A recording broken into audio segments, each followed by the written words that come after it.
At the center of our Wondrous Night parish Christmas concert, the children of the parish recreate the nativity scene. This year, Peter Moro Giannino was the Christ child. He's here this morning, sleeping peacefully through Mass.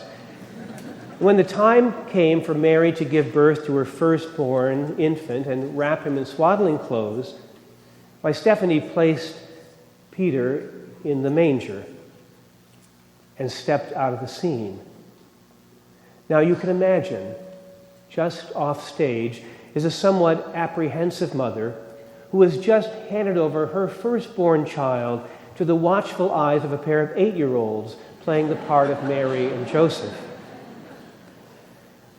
But every parent knows the anxiety of handing over their firstborn into the care of another, of handing over their child on the first day of kindergarten, on the first day of college, or sitting in the church at the wedding of a son or daughter and watching as they hand over their life into the care of another. One of the marks of love is precariousness, of taking the risk of letting go of control, of allowing the other freedom, the ability to make decisions without coercion. As we read in the Gospel of John, chapter 3, verse 16, God so loved the world that God gave his only Son. In Romans 8, Paul asks, if God is for us, who is against us?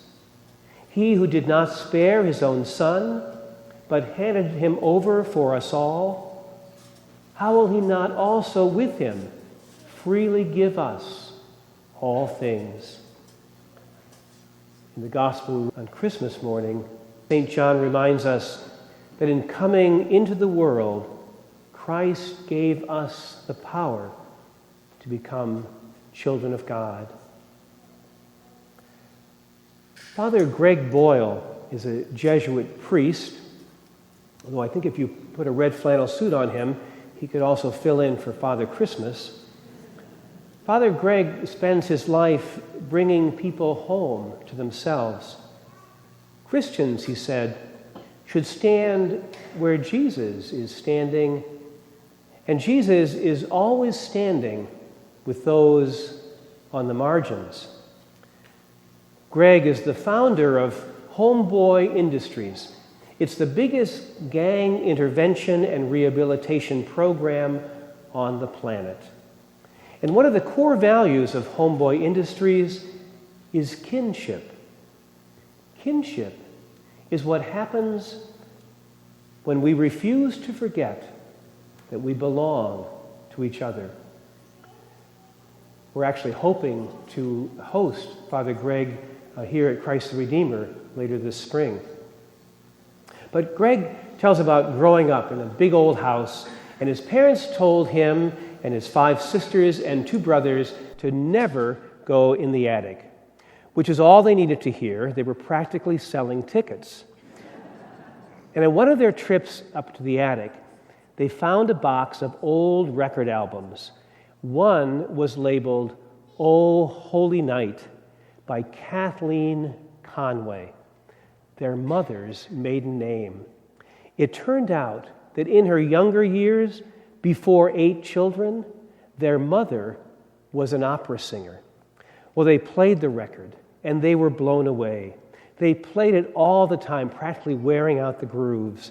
But there was one line that stood out to Greg. It was sort of a mantra. Long lay the world in sin and error pining, till he appeared, and the soul felt its worth. Father Greg asks, is this not the job description of human beings seeking kinship?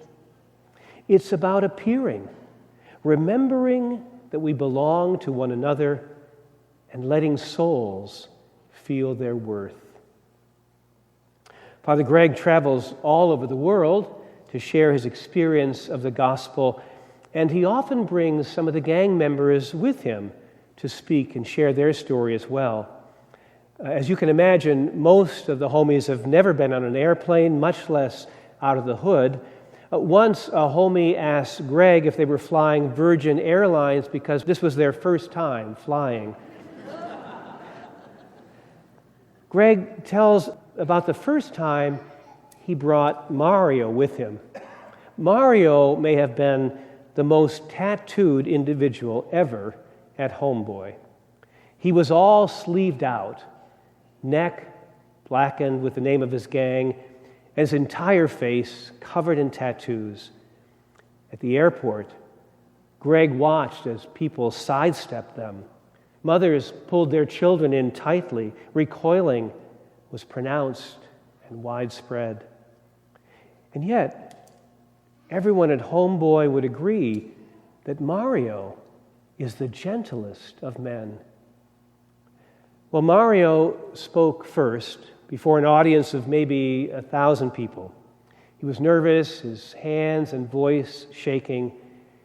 He told his story of violence, terror, and abuse of all kinds.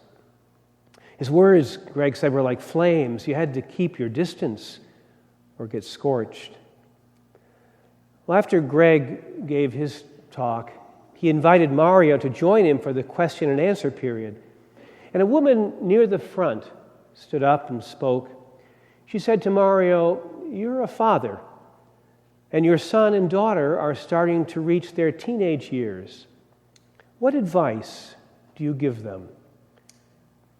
She sat, and Mario sifted her words, looking for a response. Standing next to him, Greg could feel his effort to complete his thought. He clutched the microphone and teared up, stretching his arm toward the woman, as if he were pleading with her. I just don't want my kids to turn out to be like me."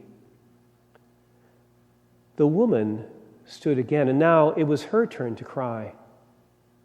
"You are loving. You are kind," she said, steadying herself.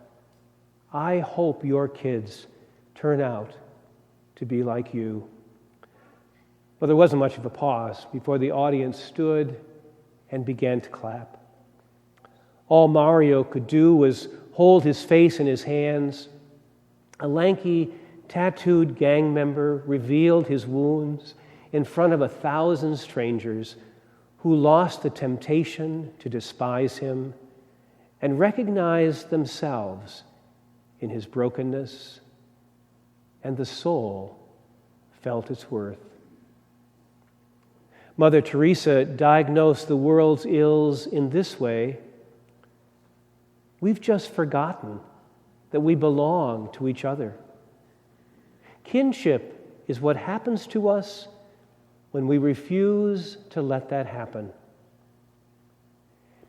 Annie Dillard once suggested that we always find God in our lives as Jesus was found in Bethlehem on Christmas, a helpless infant in the straw who must be picked up and nurtured into adulthood. God's works are as good as we make them.